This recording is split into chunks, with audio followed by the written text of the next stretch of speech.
Hey guys, this is Cozy Caro. I just had a great time smoking up with Dro TV. Hope you guys enjoy this interview about my first time smoking.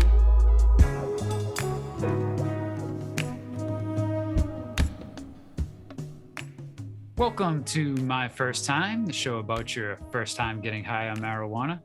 I'm your host, Mike Freeman with Dro TV. Today, I'd like to welcome our guest, Cozy Caro. How are you?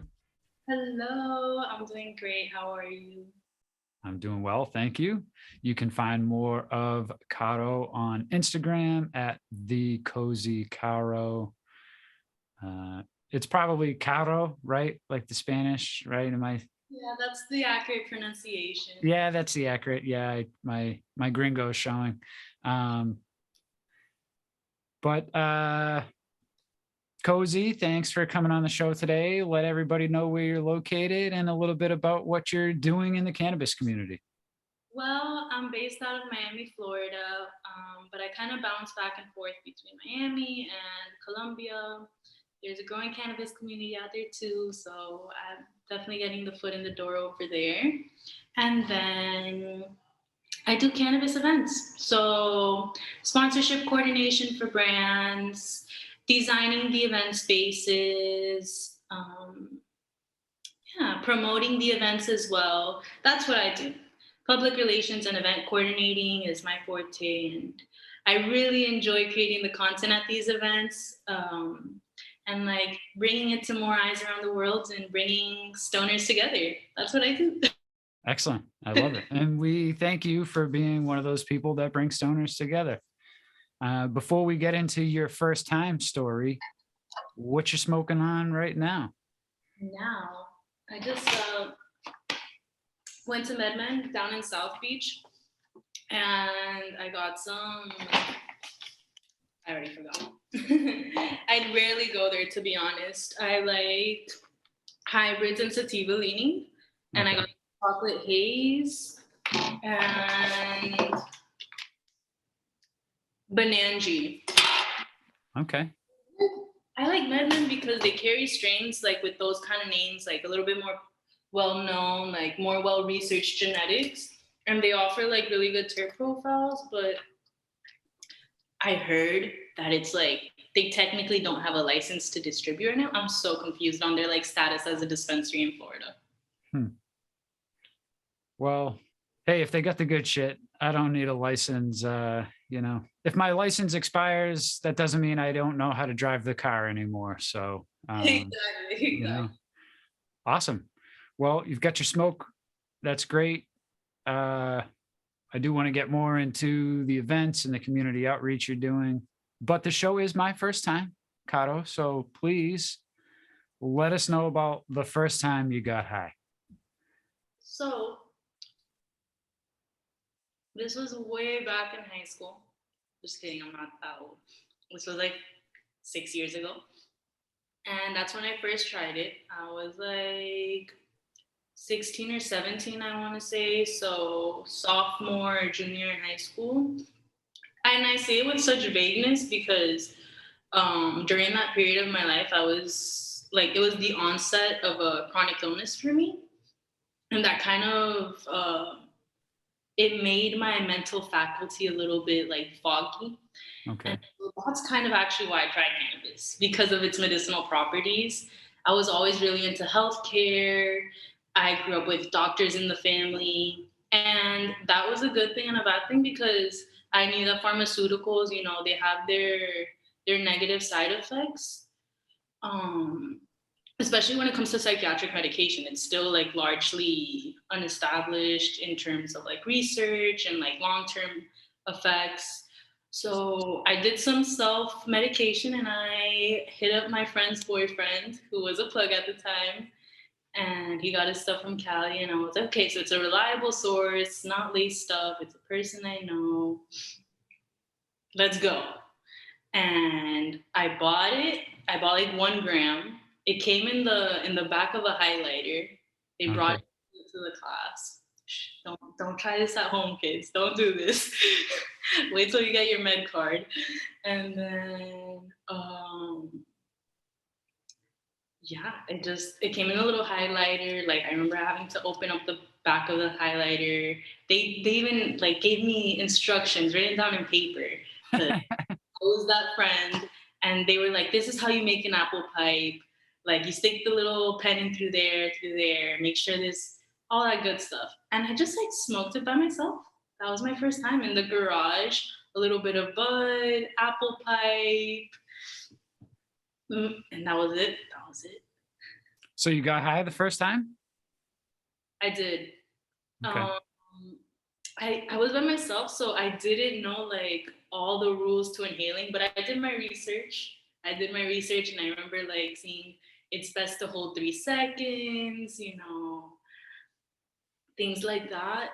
But really, I kind of tell people this, like with my circumstances, sometimes me being sober feels like other people's high, and sometimes me when I'm high feels like other people being sober. Obviously, that goes within like a window of tolerance. Sure. Once I smoke a blunt, like a big blunt, I'm high as fuck. So the first time you rolled your own joint? The first time, no. The first time I smoked out of an apple pipe, and then the first time I rolled my own joint, I was like recently. I'm not gonna lie, I've been pretty privileged. I have other people roll for me most of the time, my friends. Yeah, and I went to college at FSU, like a pretty well-known party school. So it wasn't until like I moved back to Miami that I became the friend who rolled for everybody. Because Okay. at least in my social circle, I'm like the most regular smoker. Right. So you went to college and picked up rolling skills, brought them back to Miami with you. Yep.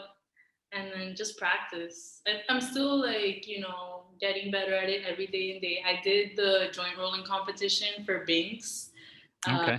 in brunches. I didn't win, but I did something. I eventually got a lit. Nice. It was Binks. They had the joint rolling competition. Well, I believe the event was organized by the Women's Chamber of Commerce, and then Okay. just sponsored me. Like, Okay. Okay. they chose me as their designated roller. There Nice. were all other dispensaries there too. Okay.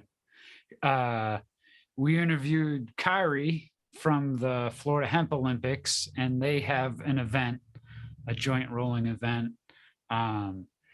So that's pretty cool. I might have to enter myself. I roll a lot of joints. I'm a joint smoker, so I might have to enter myself into that event. So you started with the apple pipe. Now I see you smoking a joint. You rolled that joint up when we were talking before we started recording. So you prefer joints, blunts, bongs? Have you gone back to the apple pipe? Did you retire the apple pipe? I have gone back to the apple pipe. So Yeah. I Okay. recently, and the only thing I had like was I was with my parents, and they know I smoke, but they're not fans of it. They're not like the biggest supporters. Sure. I always grew up like with surfing friends, and well, now the friends, or I guess the social circle we have is like trading and stuff like that.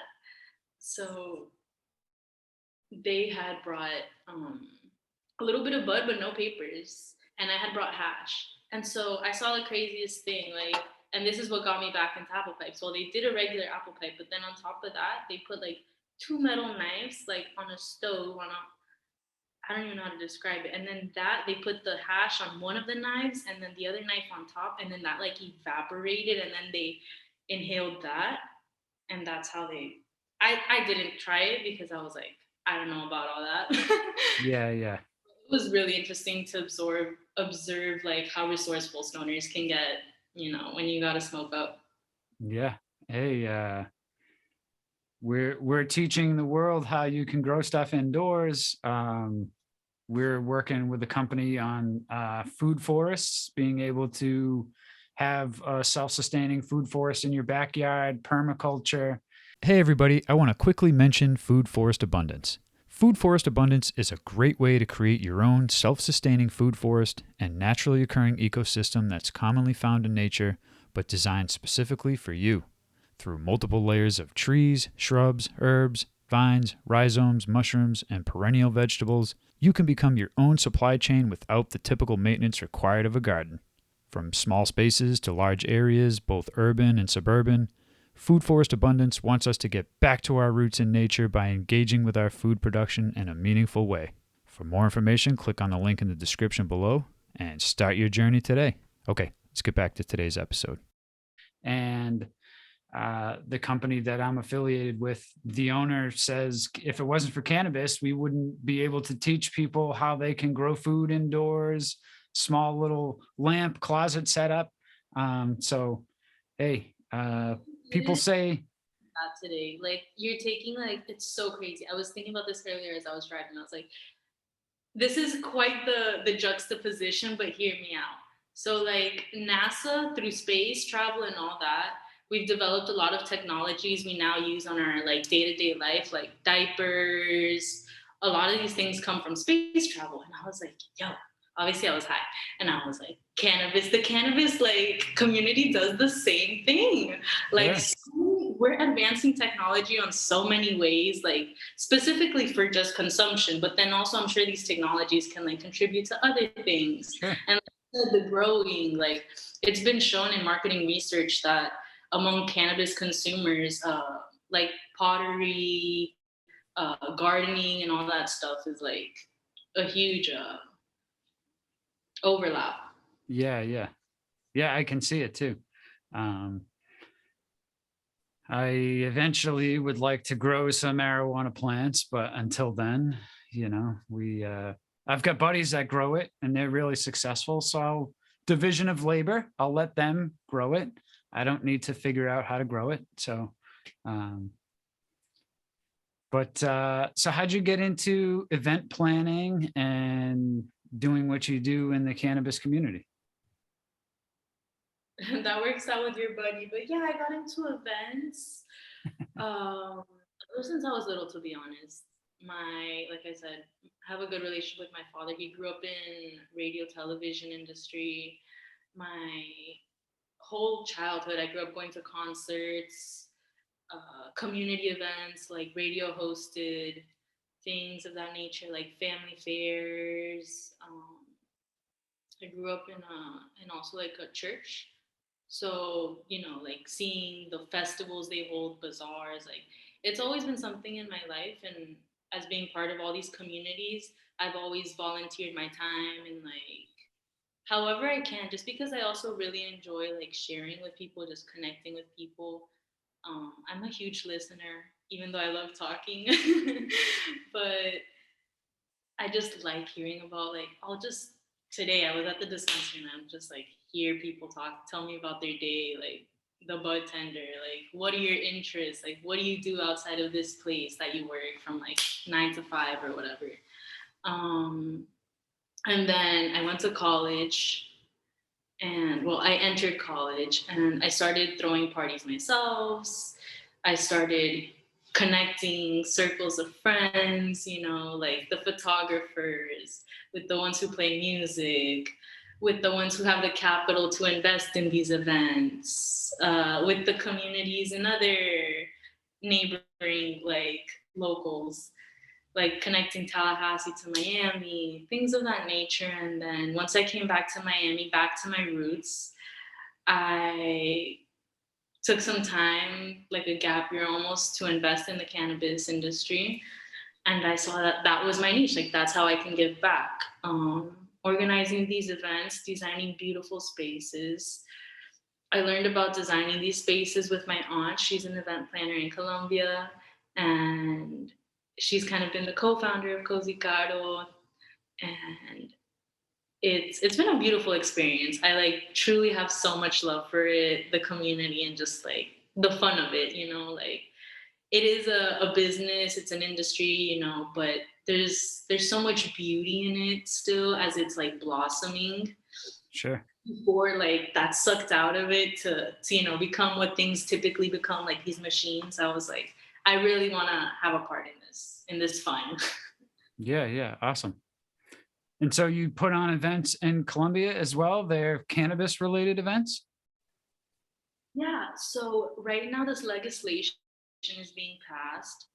I've actually met up with some of the people writing some of that legislation, and they're passing it for. They're not a state and federal kind of level, but it does work in a similar way where other provinces have to kind of find out the technicalities of regulating it before it can turn into what it is now, like the dispensary where you can just have the convenience of shopping at or signing up for an event on Eventbrite and not having to worry about like cops showing up and trying to shut it down or make some money from like telling you to keep it hush or whatever. So that's underway, but it's more like networking events right now going on there to, get these creative minds to make things happen for everybody to enjoy and make it accessible for everybody. Like I made a reel about an art gallery event over there that was largely supported by the campus community. Okay. Awesome. So they're moving in the right direction in Colombia. Definitely, and hemp products are legal there, so there is grows over there, and there's CBD companies and products also being put out. Did they just have an election over there? They did. Yeah. Okay. Did the person who win, were they not the best person?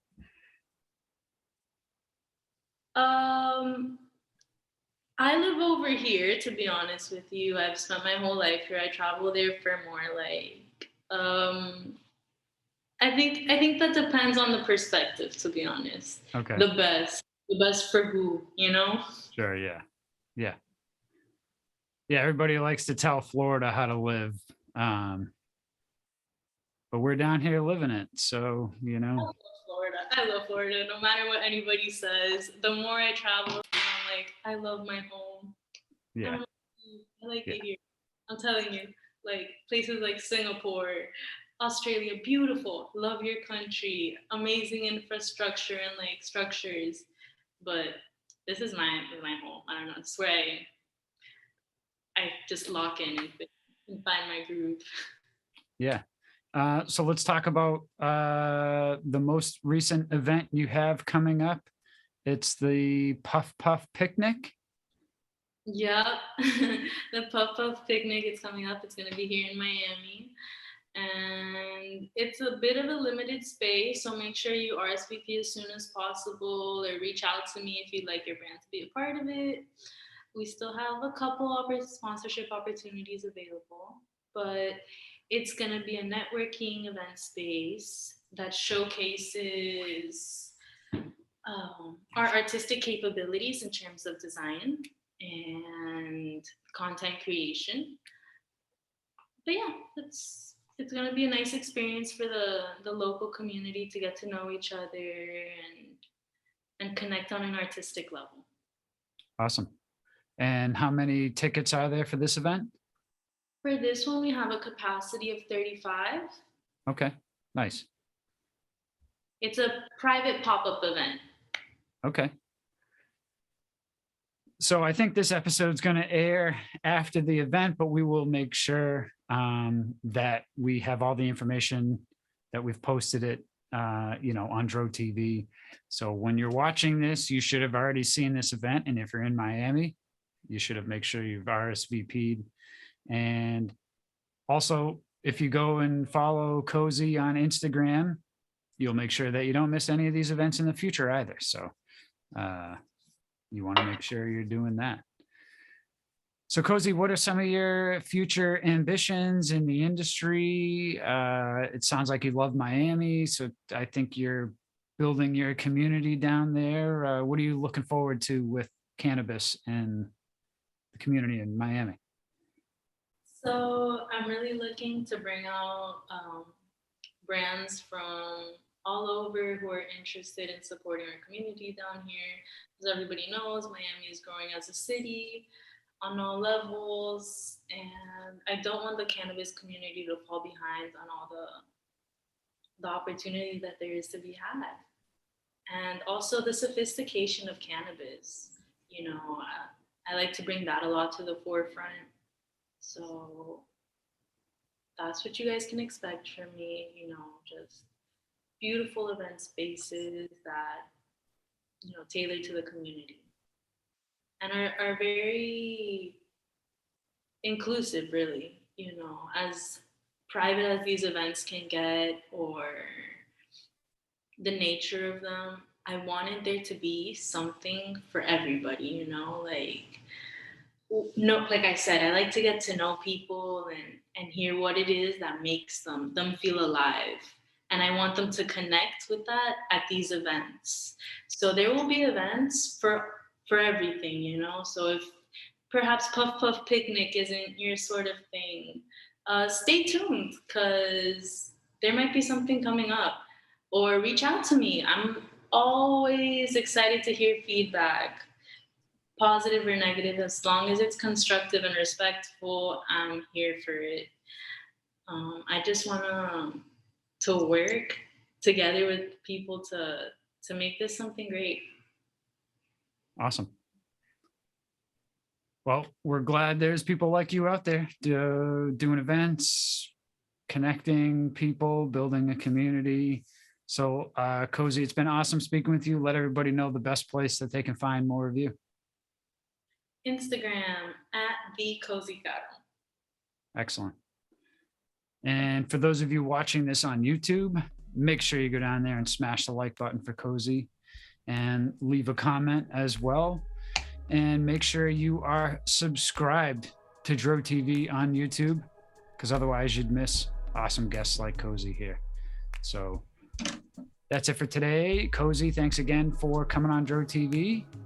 And for everybody tuned in, we'll catch you next time. Smoke them if you got them. What's up, Dro TV family? You can now stream the audio version of all these episodes on your favorite podcast player. And if you like more episodes like this, check out this playlist we put together over here for you. And if you haven't already, subscribe to us on YouTube. You don't want to miss more great content from Dro TV. Thank you for tuning in, and as always, smoke them if you got them.